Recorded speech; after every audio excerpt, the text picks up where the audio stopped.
Hey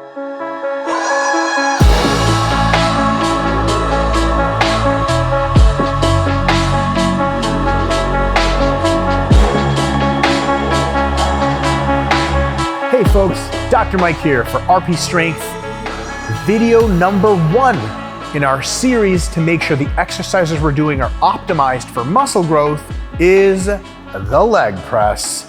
Let's get to it. We're gonna go through mistakes and how to fix every single one of them so you can make sure the leg press is safe and effective for the only job that it has, which is to build your quads. Let's get to it.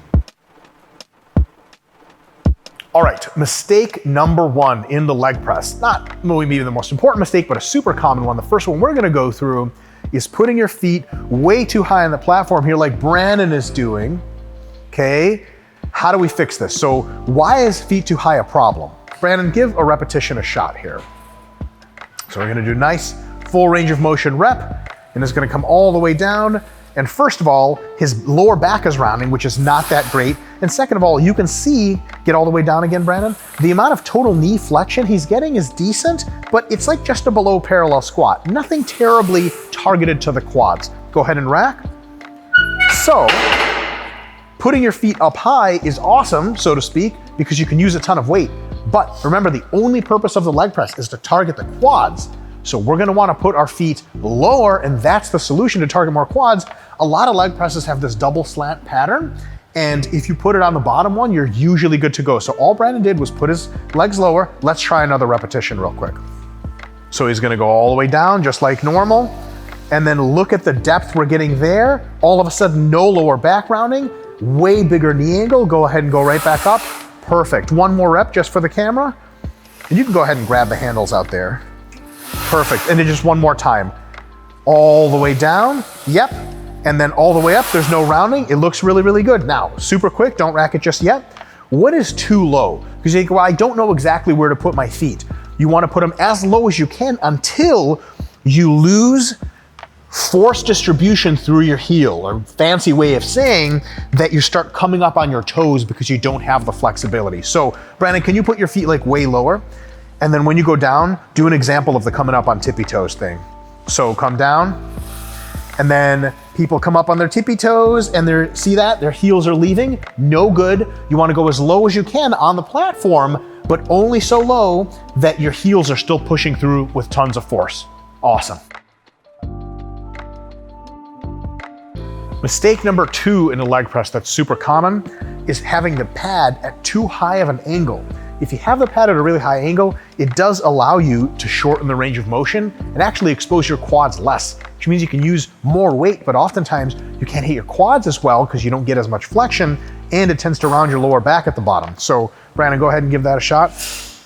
So he's sitting at a very high angle right now. He's got his feet in a good position. He's gonna go down. You're gonna notice it's kind of stuffy down there and his hips end up rotating under. One more time. So you're gonna go all the way down, and those hips are gonna rotate, not great because that rounds your lower back a little bit, takes stress away from the quads. Go ahead and rack. This is the easiest fix in the world. Almost always, for most people of even extreme flexibility, the best results on almost every leg press is to tilt the pad as far back as it goes. So all we're gonna do is walk up behind it, pull, and however that works on your leg press, all the way down to the bottom rung. Now, when Brandon does this, go ahead. Notice he's leaned back more. Watch his hips and the amount of knee flexion that he gets. Super deep, super awesome stimulus for the quads, and there's no rounding of the lower back. Everything's safe, super effective. Interesting thing, he won't be able to use as much weight, but who cares? The purpose is stimulating the quads. Mistake number 3 in the leg press is not going deep enough in the leg press itself to maximize tension through a full range of motion on the quads. If you do partial ranges of motion, on average you'll see less growth, but at the same time you have to use more weight to get the same rep ranges, so it's more fatigue, specifically more joint stress, and less muscle growth. We don't need any of that stuff. We're gonna go as deep as we possibly can while maintaining tension on the quads and while it's safe, which really means full knee flexion as low as you can go in almost every instance. Here's the thing, partial range of motion. Go ahead, Brandon, show us what that looks like. It's a lot of people leg pressing is what it is. You know, you go down, you feel a little bit uncomfortable, F that, you go back up, one more rep for us, nice partial. And it's kind of, most people stop at an arbitrary place, go ahead and rack, that's really good. And not a whole lot gets done. Now you will get a stimulus, you will grow, but not your best and not the most sustainably because your joints will get beat up. Here's the thing, how do we solve this problem? We've already done the first two mistakes of bringing the feet down and leaning the pad back. That sets you up for solving mostly this entire problem. The rest is just down to willpower, okay? The reason you partial ROM is because you just don't want the pain and shame of using less weight and having your muscles really rip and tear all the way at the bottom, which is the whole point of the leg press. So at this point, we're just gonna ask Brandon to do a full range of motion rep. And the only reason he's gonna be able to fix it is because he's already set up well for it. It's just time to commit to full depth. Go ahead and hit it. Show us what full depth looks like. You get used to it is all I'll say. It's never gonna be easy, but the pump and the burn and the tension through the quads and the disruption is gonna be crazy. For the amount of effort you're putting in, full depth leg presses are where it's at. All you have to do at the end, tilt the bar pad back, push your feet lower, and commit. That's it. Last tip for making sure that we're getting full range of motion for the quads and the leg press is to get yourself a pair of weightlifting shoes. First of all, they're super hard, which means that you can transmit force through them really well. Sneakers sometimes jostle a little bit and that reduces force transmission, might increase injury risk a tiny bit. What these really do super well though is they have a heel, which means you can push through your heel, get excellent quad recruitment, everything feels safe, super effective, you're strong.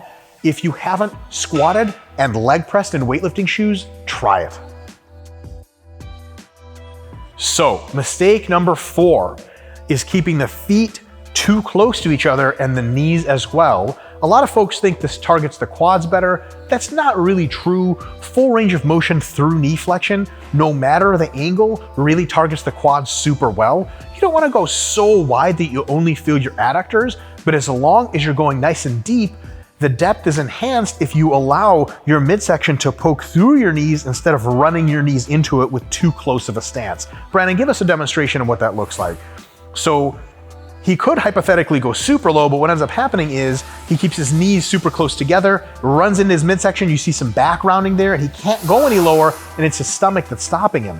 The way to fix this is simply to put the feet out a little bit. So he's gonna put his feet out. How wide is the question? The answer is, as long as you feel your quads really well and you can get outside of your torso, you'll see in a sec what we mean by that, you're good to go. It can be super wide, it can be pretty wide, it can be relatively narrow, as long as it's wider than your actual tummy at the bottom. Brandon, go ahead and hit a rep. You're gonna notice that when he goes down, that his knees come out, making room for his midsection at the bottom, and now he can go that much deeper with a tight lower back. One more rep for us.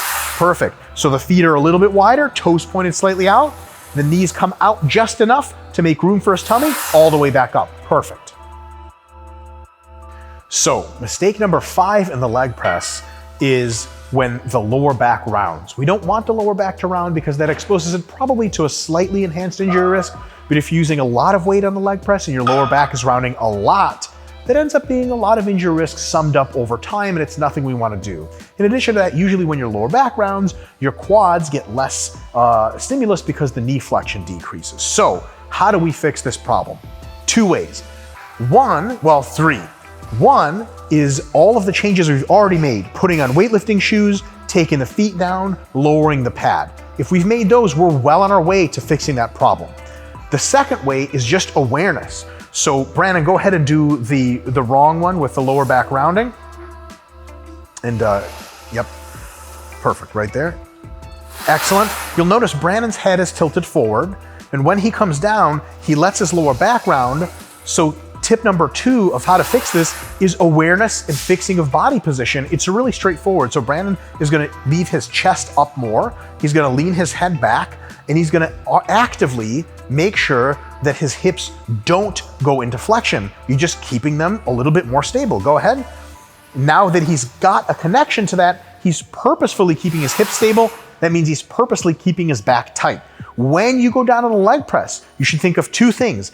Am I getting low enough, and is my back still tight? If you're thinking of both those and checking them, you're super good to go. The third fix is to actually put some kind of pad underneath the hips. It raises up the surface and allows them to stay stable while executing the movement. We're gonna demo that right now. The only concern with the pad is how thick should the pad be? Should it be about this thick, thicker, thinner? What's the answer? The answer is whatever gets your lower back to stop coming off while at the same time is in such a high angle that it shoots you out of the machine at the bottom. So it has to be comfortable, you have to be leveraged well, and your hips aren't coming off. There's no one size fits all. Some people just have a little bit of that butt wink and just half an inch like this can solve the problem. Some other folks need 3, 4, 5, 6 inches of padding in order to do the job right. Whatever it is for you, that's what you have to find. Mistake number 6 in the leg press isn't so much a technical mistake, but a loading mistake. It's so common we had to throw it in. It's using weight that is either mostly too heavy or too light. Too heavy or too light for what? Well, the answer is to make sure that the quads are getting a huge stimulus, tons of tension through them, and they are the limiting factor in the leg press, not something else. What would that something else be? Well, if you go super duper heavy in the leg press, for some people it works, but some people stop feeling their quads, they stop feeling tension through the muscle and start just trying to survive, generate a ton of intra-abdominal pressure, which is fine, but your entire focus becomes on lifting the weight. The better way to do that is usually through more compound movements like squats. They're much more ideal for the 5 to 10 rep range. You can leg press in that range, but it's probably better to leg press in the 10 to 20 rep range, especially for reps on your first set. What's too light? Well, the 20 to 30 range is productive for a bunch of lifting. It's fine to do with leg presses, but sometimes you run out of air. You essentially gas out before your quads really take a hit. It messes your quads up, but you could get more reps if you had a bigger gas tank. It's probably better for those 20 to 30 rep range exercises to use something like lunges, leg extensions. They're lighter, they're less centrally taxing. You can hit the local muscle without the lungs becoming a limiting factor. So the big recommendation here is usually stick to the 10 to 20 rep range for leg press. It's okay to go lower and higher as long as you feel your quads a lot, either through tension or metabolite burn. And the quads are the limiting factor, not your lungs and not your ability to lift super heavy weight.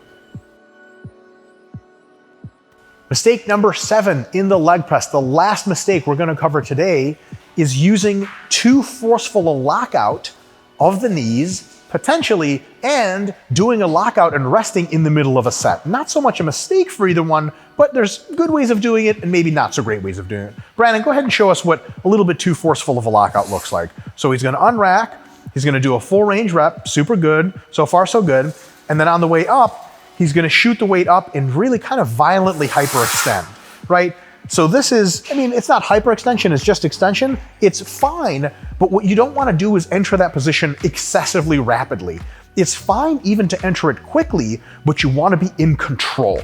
As long as you're in control and you're not just snapping your legs like someone, completely out of it, you are gonna be completely safe. It's fine to lock out your knees.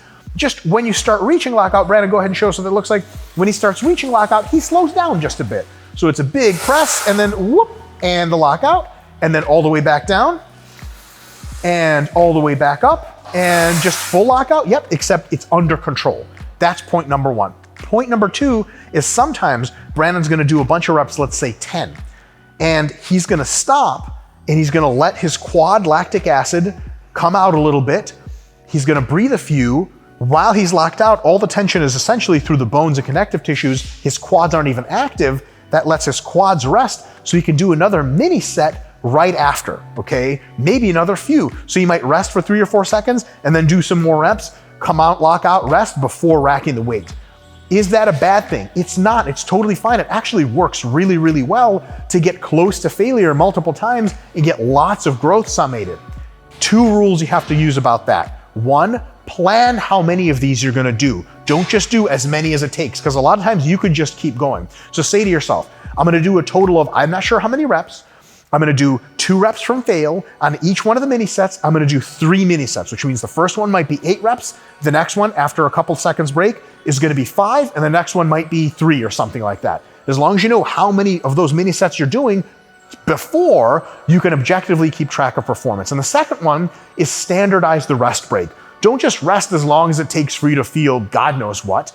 Pick a number of seconds or number of breaths is even better that you feel relatively good just when the lactic acid is cleared for long enough for you to feel relatively no pain.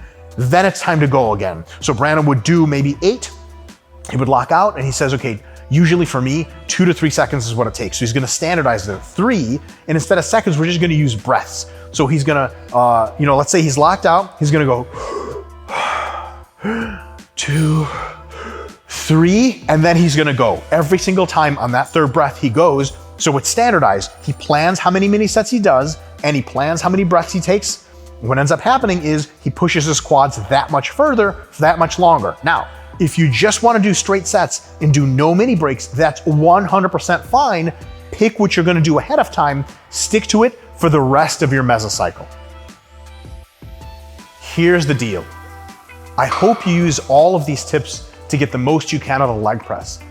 But there's some things that are just gonna have to be adapted to your personal technique.